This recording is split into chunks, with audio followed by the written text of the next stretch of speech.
Usually, when we hear the word myth, we think of something made up, something that is not true. Because in our generation that fact checks everything, myths can feel outdated. So when I found myself genuinely fascinated by stories from my religion, I almost dismissed it.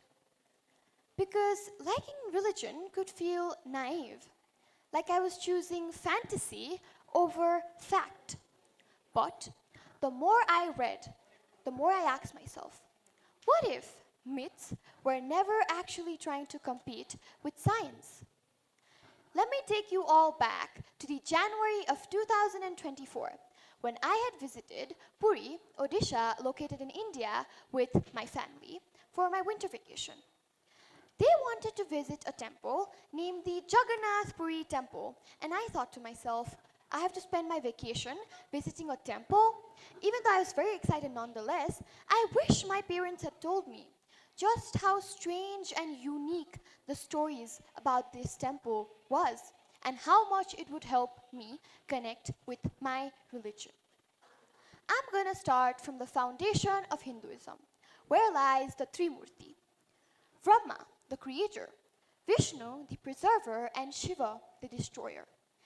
These three deities are not separate forces in conflict, but they're a part of a cycle of balance, a cycle of creation, preservation, and transformation. Out of these three, the one that intrigues me the most has to be Lord Vishnu, because he does not remain distant. He comes back to earth again and again throughout his 10 avatars whenever the world loses balance. Out of his 10 avatars, the first one is Matsya, a fish. The second one is Kurma, a tortoise. The third one is Varaha, a boar. The fourth one being Narsimha, a half-man, half-beast. The fifth one being Vaman, a dwarf Brahmin. The sixth one, Parashuram, a great Brahmin warrior. Seventh one, Ram. Eighth, Krishna. Ninth, Gautam Buddha. And lastly, Kalki. My story today revolves around Lord Krishna, because to me, he isn't just God. He feels deeply human. Krishna loved, he negotiated, he was emotional, he was political, and he made morally complex choices still relevant in our world today. According to tradition, he ruled a magnificent city called Dwarka. The city that was located where land met sea, in the land that was gifted to him by the Sea Lord himself, crafted with the divine craftsmanship of the Lord of Architect, Vishwakarma. Dwarka was a city filled with prosperity and love and creativity. But one day, after the devastating war of Kurukshetra, when Lord Krishna approached Queen Gandhari in the battlefield to offer his condolences, she was enraged. She was enraged with the fact that he let her 100 sons die. He let the war happen when he was in the power to stop the war. So she cursed him. She cursed him that he shall feel the same pain that she did, and his dynasty should face the same downfall that her sons did. And soon enough, the curse unfolded. Krishna witnessed a civil conflict that destroyed his Yadav dynasty from within. And so he left. He left Dwarka and wandered off to a forest where he was killed by a hunter. And then sank Dwarka back into the sea, forgotten and depicted as a poetic ending to a poetic life. Until the 20th century. In the 20th century, marine archaeologists made a groundbreaking discovery. Under the sea, near the shore of Gujarat, they found a drowned coastal city, a very organized settlement which matched the descriptions of Dwarka in ancient texts exactly. Coming back to Krishna's death, after Krishna died, his best friend Arjun, one of the Pandavas, had came to cremate his body. But something of his could not go. something of his was left behind, his heart, also known as the Brahma Padartha, which was put on a log and set off to sea, and finally reached Puri, Odisha, located in India.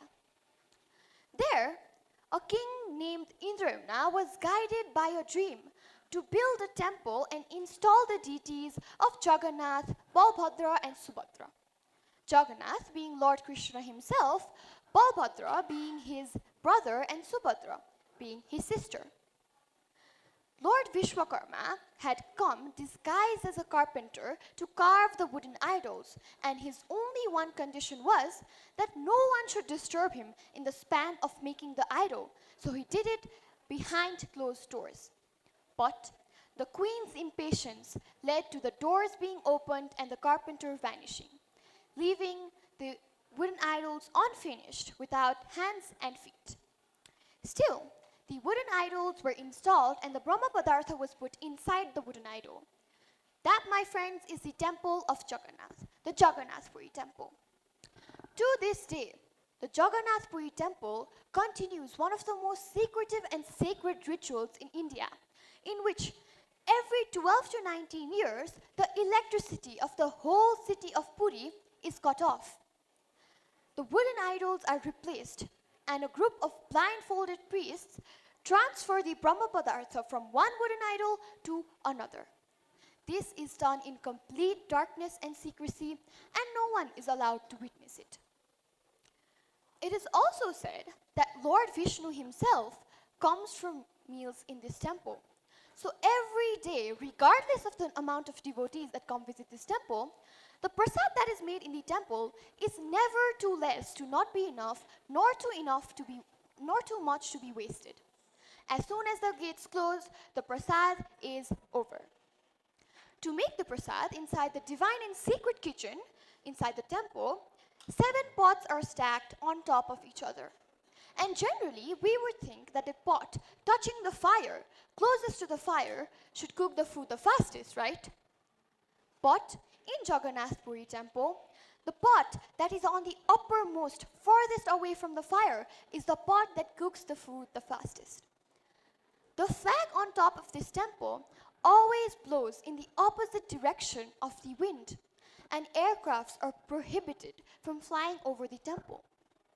The eerily strange thing here is that aircrafts don't fly over the temple, but nor do birds.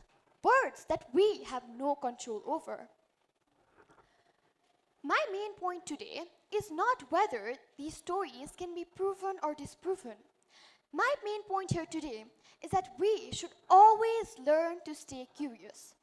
Using my platform, I want to deliver these stories to you, not as truths that must be accepted, but as narratives that invite thought. Because knowledge does not always have to come from textbooks. They can come from stories we were told as children. Stories that carry echoes of history, philosophy, and human imagination. Thank you.